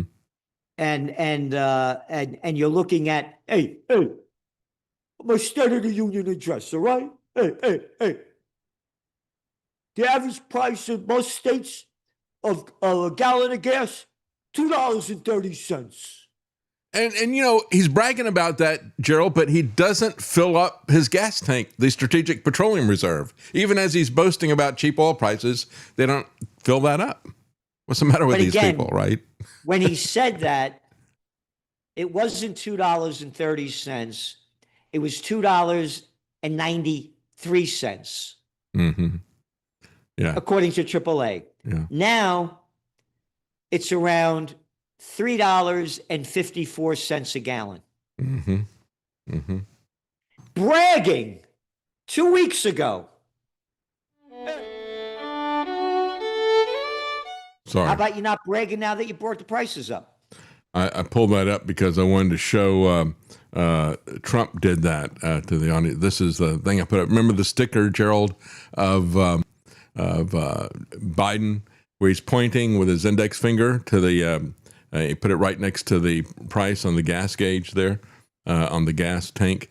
And I said, we need one with Trump. Says I did that, but instead of the index finger, he's using the middle finger. Yeah. pointing to the price of gas. He did that. And that's what they've given us, the middle finger. Yeah. That's Yep. right. Yeah. They are toast, Pentagon Chief Hegseth said. Sheer destruction of radical Islamist Iranian adversaries. Islamist adversaries. Did you hear that guy Rosenberg on WABC radio calling the mayor of New York City a jihadist terrorist? No, I didn't hear that. A Muslim jihadist terrorist? Hardly reported. It's in your Trends Journal. Yeah. I'm mentioning this. This is the Ninth Crusade. Mm-hmm. They're going to teach the people to hate the Islamists and the Muslims. Mm-hmm. Him calling Iran Islamist adversaries. Well, of course, the difference with this crusade is that they're not trying to liberate Jerusalem from the Muslims. What they're trying to do is liberate the entire Middle East for Israel. You got it. Which is what you're seeing with Mike Huckabee and other Yep. people like that. And when he talks about all of Islam, what he's done is he's alienated the allies that are there as well. We're not only short on ammunition, but we're short on allies as well. And he's out there, Yep. pushing them away. You know, you're talking about Israel. Once upon a time, there was this guy by the name of Albert Einstein, atomic bomb cat, Mhm. Jewish. Mm-hmm. And there's this whole thing about the new Palestinian Party. Among the most disturbing political phenomena of our times is the emergence of the newly created state of Israel, of the Freedom Party, a political party closely akin in its organization methods, political philosophy, and social appeal to the Nazis and fascist parties. Yeah, that's right. That's Einstein coming out against this. Right. Einstein. Well, A whenever, yeah. made up crap in 1948 giving Israel the Palestinian land. And again, It's in your Trends Journal. We did a whole article. I've done this before. Crusades 2000 about the Balfour Declaration in 1917 that His Majesty's government views with favor the establishment in Palestine of a national home for the Jewish people, and we will use our best endeavors to facilitate the achievement of this objective. His Majesty's government, some murderous slimeball from the UK where the sun never sets on the British Empire. Oh, the Balfour Declaration that went to the Rothschilds, that one. Yeah. Yeah, I was talking about Jeffrey Epstein and his eugenics program at the Zorro Ranch earlier in the broadcast. And one person said, well, what's the matter with eugenics, really? Because don't we want to have the best people? I said, well, the problem is that when you start with eugenics, where the eventually goes is to a situation where you dehumanize people that you don't think are part of the master race, right? We saw it with the Nazis, and we see it with the state of Israel, this ethnic state that is set up. Yep. They think that they are God's chosen people because of their ethnicity, and they think that everybody else is subhuman. I know. This is where eugenics always goes. And so they have basically become what they fought. And I think Einstein could see that. He lived in Nazi Germany. He could see that. Yeah. Yeah. His words. Yeah. Again, look who they are. And again, don't call me an anti-Semite. None of these leaders of Israel are Semites. They're all Eastern Europeans. Mm-hmm. Semites are from the Mesopotamia region. Yeah. Yeah. Largely from Ukraine. And Ashkenazis. Mm-hmm. Ashkenazi. Ashkenazis. Yeah. Yeah. It's interesting. So going back to gold, we're very bullish on gold and silver. Yeah. It's going to continue to escalate. And what's going on with the BlackRock and these other companies, again, everybody forgets that this thing was going down. The equity markets were tanking before Trump launched this war. Yeah. Again, when all else fails, they take you to war.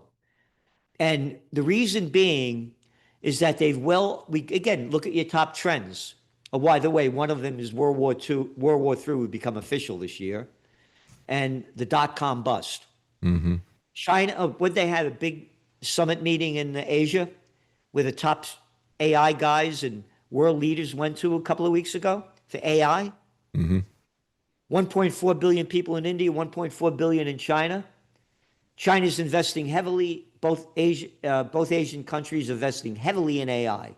They're going to lead the world in AI. Mm-hmm. They're pulling the money out of these big hedge funds and venture capitalists and private equity groups because they see the markets going down. And they're realizing what we had forecast that nobody wanted to talk about, and that's the office building bust. Yes. There are defaults after defaults after defaults on office buildings that they're not reporting on. And what about the private credit thing that's going on with, what was it, Blue That's what I'm Owl or saying. something like that? Yeah, is that That's tied what to they're doing.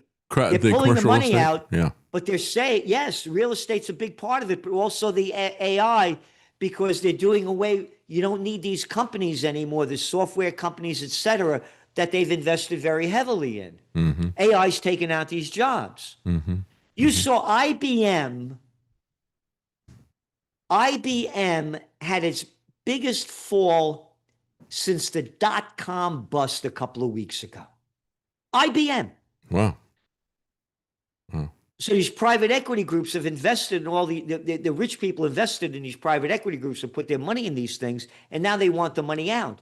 But the private equity groups, you only can get this much out. Yeah. You only can get this tiny bit out. Yeah. That's right. And no, I want more of it. No, you can't get it because we don't have it.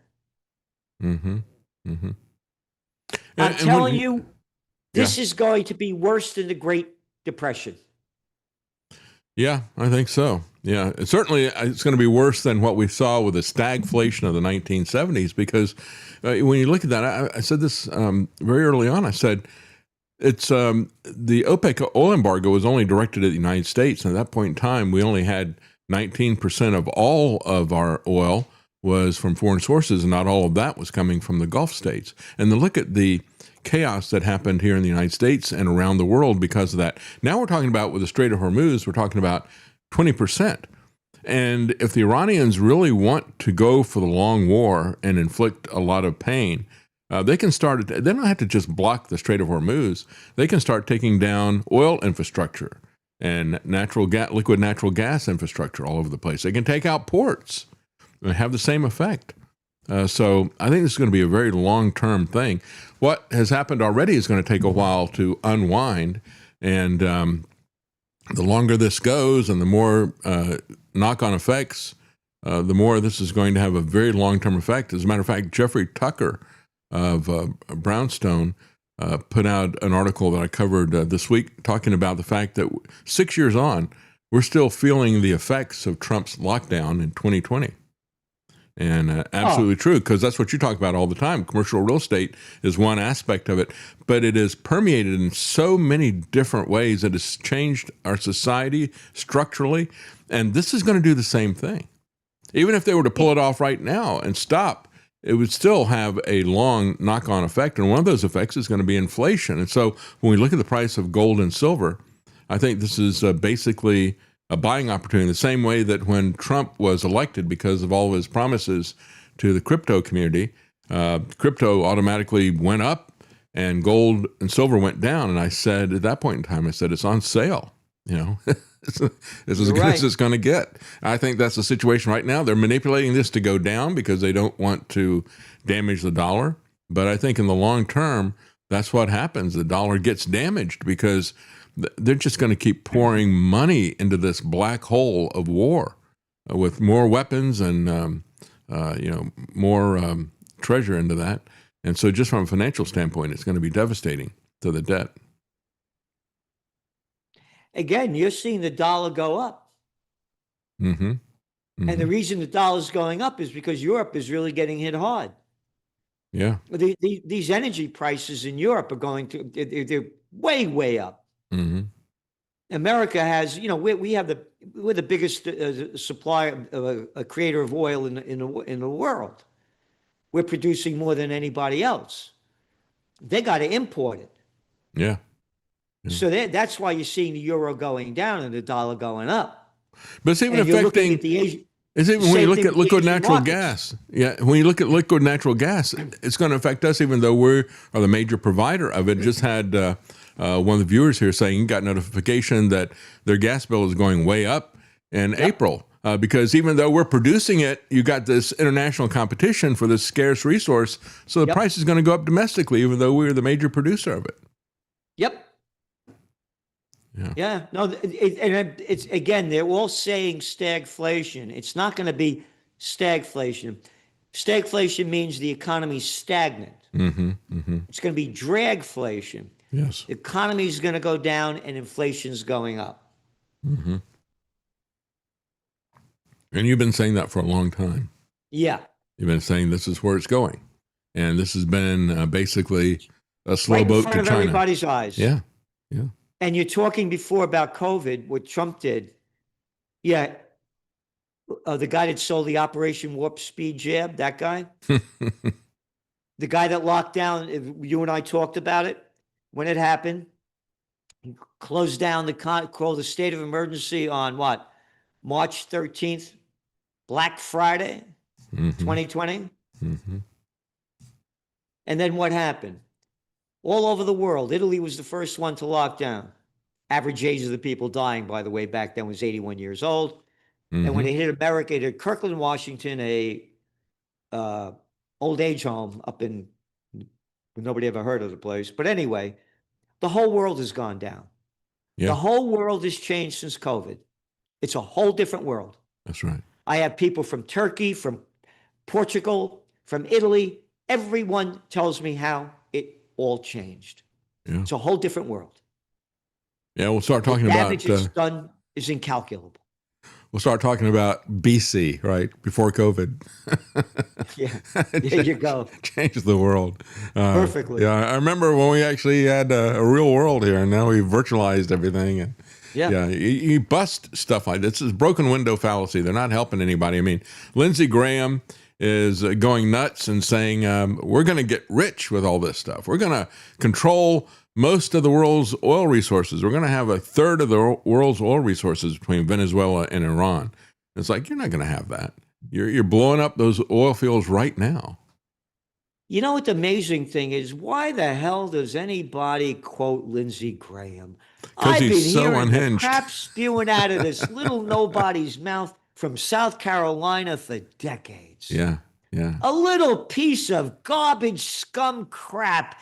And they keep repeating what this imbecile has, like that little Cruz crap head. Yeah, yeah. Well, it's just because Lindsey Graham is so off the charts crazy. He's totally insane. And that makes him eminently quotable, I guess. It's like, look at what this idiot just said. This guy is truly dangerous. And he's never seen a war that he gets on Fox News and he goes, here's my hat where we're going to go to Cuba. Here's my hat. We're going to go to the next country they're going to attack. And it's like at some point in time, he's going to lose his head and he's not going to have a Again, why head to are put they hats on. quoting this clown? You know, you talk about Fox News. Yeah. You've been up here where I am.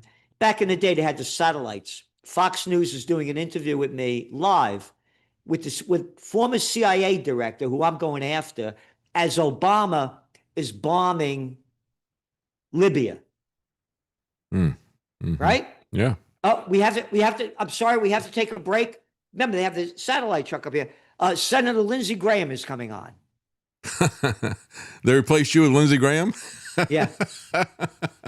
Yeah, that's Fox News. All right. Yeah. Yep. I'm going back to 2011. Yeah. One of these things is not like the other. Around there. Yeah. Yeah. That's crazy. Yeah. Yep. Well, of course, they just covered for Trump as well. You know, he goes to this dignified transfer of the bodies that they brought back of soldiers. And he shows up wearing a cap and he doesn't take it off. So he gets criticized by a lot of people for doing that, not showing respect at the dignified transfer. Take your hat off. All these people are saying, well, Fox News ran an archive clip of Trump where he didn't have a hat on. Right. I saw that. Yeah. Pretty much. Those people are unbelievable shills, aren't they? It's amazing. Of course, that's where they found War Pete, was in the dregs of Fox News. They pulled him out of there and put him on. Oh, and look who they have as his defense secretary, a little clown boy from Fox News. Yeah, that's what I'm saying, yeah. Oh, not defense. I forgot. War. Trump changed it from the Department of Defense to the Department of War. Yeah. He meant it. Yeah. Again, this is the draft dodger. Mm-hmm. 5 draft deferments he got. The Vietnam War. And now he's in charge because here's Hegseth yesterday. Hegseth said President Trump, quote, gets to control the throttle. He's the one deciding. He's the one elected on behalf of the American people. So there you got it. He's deciding. A reality show star playing the role of the President of the United States, a draft dodger who knows nothing about anything, is in full control of the throttle. Yeah. And you got this Hegseth that lies about how he said the nation was being threatened because of Iran's nuclear bombs. No, yeah. They just told us they took care of all those. And of course, we've been hearing from Bibi for 30 some odd years that it's any week now, right? They're going to have a nuclear weapon, or any day. Yeah. Right? They're going to have it. Yeah. And this Witkoff. is the eternal lie. Yeah. How about Witkoff saying the same thing? Yeah. Yeah. Or Jerkoff. Jerkoff, I forget which his real name is. Right before it happened. Jerkoff. Well, you know, one of the things, I guess, is when you look at Trump and the way that he talks and the way he insults people and the rhetoric that he uses, which is just, it's like 8-year-old, schoolyard rhetoric that he uses against everybody. Yeah. And then you got Pete Hegseth, who is just like wide open with all these toys that he can use to kill people. It's disgusting to watch these people talk. In the past, when you'd have somebody who is Secretary of Defense, they would have the gravitas to control their speech and to not, even if they did have glee in the fact that they were killing people, they would at least have the decency to try to hide it. This Yep. guy revels in the carnage that he is inflicting on people, and he's constantly boasting about it. So here's his boasting. Hegseth said the United States and Israel Air Force will have complete control over Iranian skies and uncontested airspace. You ready? Mm-hmm. We will fly all day, all night, finding, fixing, and finishing the Iranian military and their leaders. Iran's senior leaders are dead. The so-called governing council that would have selected successors are dead, missing, or cowering in bunkers, too terrified to even occupy the same room. Iran's officials cannot talk or communicate, let alone mount a coordinated, sustained offensive. That's his language. Wow. Totally opposite of what you were just saying that they used to say. Yeah. Yeah, they used to have some decorum and Yep. some respect. And of course, a long time ago, we used to try to avoid civilian casualties. That's one of the things that really bothered me in that back and forth on the airplane when Trump was first asked about this stuff. And he says, well, I don't know. I don't think. And Hegseth says, well, we're looking into it, which you've had a week to look into it. You don't even really care. And you're not going to apologize to anybody for it. And you're not going to say it's a tragedy. Instead, he says, we don't target civilians. And yet, that's what he's doing primarily, is targeting civilians. Again, going back to Hegseth's crap, he goes on to say about Trump. He said that he's the one deciding, he's the one elected on behalf of the American people. Okay. Yeah, he's elected to not start the war. You see the Quinnipiac poll? The American people? 53% of Americans, voters, opposed the U.S. military action against Iran. Mm-hmm. Okay, Mm-hmm. so, the American people voted for him. How about doing what the American people want? Yeah. Only 40% of the people support the war. The majority are against it. That's right. How about doing what we want? Go to hell. Hey, you know who I am? Look at the clown circus he has. Marco Rubio, Yeah. Hegseth, Yeah. what Witkoff, Lutnick, Skutnik, Slutnik. Yeah. Where's the adult in the room? Where is there anybody that isn't a criminal? It Yeah. truly is amazing. Yep.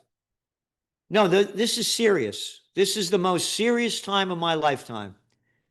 And if we don't have peace on earth, it's going to be hell on earth. And Trump is going to do everything he can to stay in power. And I'm concerned about a false flag event. Yeah. Yeah. I talked about the timing because there was on Wednesday, there was an article that was done by the Jerusalem Post. They asked 4 of the large language models when they thought it was going to happen. And Grok was spot on, and all of them predicted it within about a week. I was reluctant to say that it would happen. I knew it was going to happen on a Saturday because that's a pretty predictable pattern that they've got. You had talked about that as well. But I thought they would do a false flag first. And so I put up a thing, hey, where'd my false flag go? It doesn't even bother to get a consensus of the American people. He could fool a lot of people with a false flag, and he could get a consensus for attacking. But he didn't even care about that. Just like he doesn't care enough to come up with a plausible deniability when they kill a massive number of children. And so I think they're going to do a false flag attack and try to consolidate and try to build up his numbers of approval. Yep. And the other thing, too, that's totally just about out of the news. 700,000 Lebanese had to leave their homes because Israel's bombing southern Lebanon? Yeah, yeah.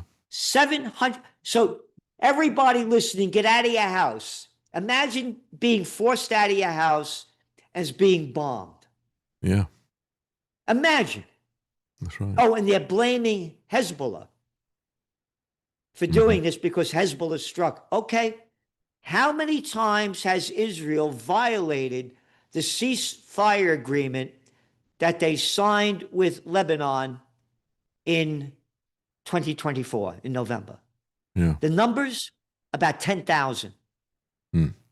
10,000 strikes. Well, just look at Gaza. They immediately started violating that ceasefire agreement. They didn't abide by any of that. Where is the outrage? Yeah.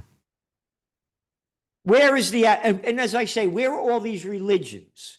Could you imagine if all the religions went, the leaders of the religion said, everybody get out to the streets. We must all get out to the streets in the name of God, in the name of peace. Yeah. We have to stop these wars. But it would end like that. Yeah. It would end like that. Was the Pope got locked? Sure. How come you're not out there? Yeah. Where are you people? Yeah. And the Right. other thing too is this thing, the look at Congress. They opposed the War Powers Act. Yes. Yes. Hardly reported. Did you see what Mike Johnson said? He had this press conference and he said, they attacked 3 of our embassies. You know, they attacked us, he said. It's like after you dropped how many hundreds of bombs on them, you know, Yeah. it's like, it's just amazing how insane the excuses that come from these people and the lies and the way they twist the facts. And look at the little clown boy of nothing, Mike Johnson. Yeah. A little gutless little clown. A little nobody of nothing. Mike Johnson, one freak after another. The other way, a couple of people come out against this, and that's it. It's horrible. And again, you look at here, President Trump, this is in the Trends Journal, in the letter to the subscribers. President Trump has offered shifting explanations for why the U.S. went to war, stating that he believed Iran was preparing to strike first. He said his, quote, opinion was shaped, you ready? By discussions with key advisors, including Steve Witkoff, his son-in-law, Jared Kushner, Secretary of War, Pete Hegseth, and Secretary of State, Marco Rubio. His son-in-law? Jared Kushner, when Netanyahu used to come to America, stayed at the Kushner's house? Yeah. Oh, that one? Yeah. Witkoff, Jerkoff, who said Iran was ready to, in a couple of weeks, they'll have nuclear capabilities. Mm-hmm. Words to that effect. Yep. Well, you know, when the reports. Rubio, a little clown boy of nothing, who Trump used to make fun of. Yeah, that's right. Little Marco, yeah. You know, when the reports, Gerald, came out that, the Iranians reached out to the CIA and wanted to have some more talks about this stuff right after they broke out. And then Bibi called Trump on the carpet and said, "You're not talking to these people behind our back, are you?" And so the White House, to say, no, we have solidarity with Israel, said that Witkoff and Jared Kushner talked to Bibi and the Mossad on a daily basis. Yep. And maybe that's where they got the information that there was an outreach from the Iranians for peace. Maybe it was Jared Kushner who told them that. But again, do they get daily briefings from the Pentagon? Do they get daily briefings even from the CIA, which is probably fully on with this war and regime change? No. They get daily briefings from a foreign government and a foreign intelligence agency. That runs our country. Yeah, they're spies. They're spies. You know what we do with spies. Yep. That's what should be done. But it's really sad. I got a comment here from a listener, DG8. He says, David, can you let Gerald know when Trump and Hegseth say they're going to hire toolmakers to build missiles? I'm in Ohio, 61-year-old toolmaker. Nobody is joining this trade. We can't find anyone. Yeah, and that's a big part of what is happening to so many fundamental aspects of our country. I know. The whole country's gone down. Yeah. It's so terrible. Mm. Yep. Now, this is really serious. Again, when all else fails, they take you to war. Yeah. And the economy, yeah, he's right. Young people, look at them. Again, go back to COVID. Man, I'm a young guy, right? Come home, 3 o'clock. Mom, going out. Make sure you're home at 6 o'clock. We used to eat dinner at 6 o'clock, everybody. Imagine being a young kid during COVID. You can't Yeah. go out. Stay in your house. You can't go to school. You can't go to the beach. You can't go out and play. You can't do anything. They got all screwed up.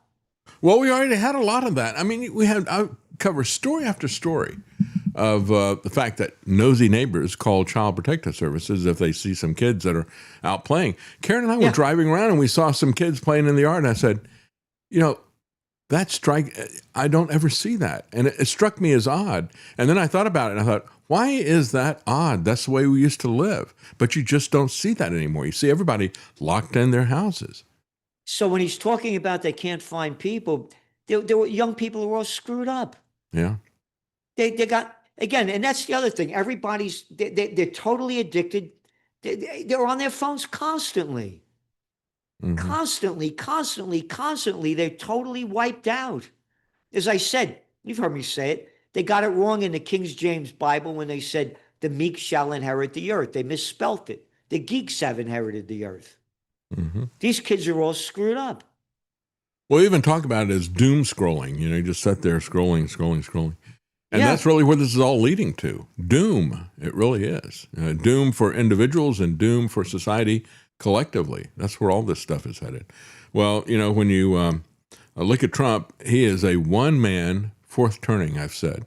You know, he wants to create chaos and conflict everywhere. Look at everything that he's done. He gets Canada angry at us to the point where they're booing our hockey teams and things like that. We've never had a problem with Canada before. He wants to attack Greenland. He wants to attack everybody. He sets everybody against each other. And so now this guy who, you know, took it to the next level with tariffs, now he's going straight on to war. It's like his whole mission that he's been given by his masters who put him in office is to shut everything down. Again, and he lied his way into office as a peace candidate. The facts are all there. The quotes are all there. I'm not going to start a war. I'm going to stop wars. One lie after another. Yeah, absolutely. It's incredibly crazy. But again, you've been telling people about this and warning people about it. And there's absolutely no reason for oil to be dropping or for gold to be dropping. Anybody that's paying attention to what's going on, you can see where this is all headed. Look, if we were to have peace tomorrow, and I hope we do, but I don't think it's going to happen. But if we had that, the inflation and the disruption and everything is already baked in for another wave of this stuff. So take advantage of that information. Take advantage of Trends Journal because that'll give you the information that you need. Thank you, Gerald. Appreciate it. Thank you.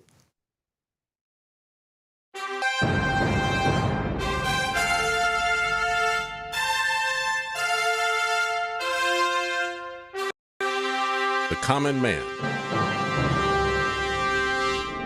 They created Common Core to dumb down our children. They created Common Pass to track and control us. Their Commons Project to make sure the commoners own nothing. And the communist future.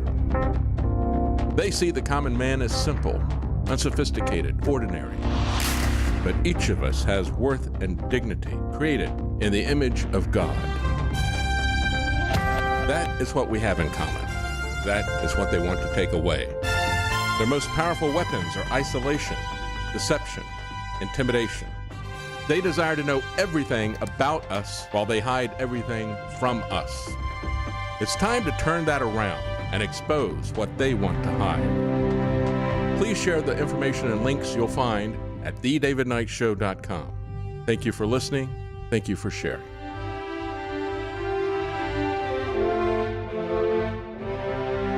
If you can't support us financially, please keep us in your prayers. thedavidknightshow.com.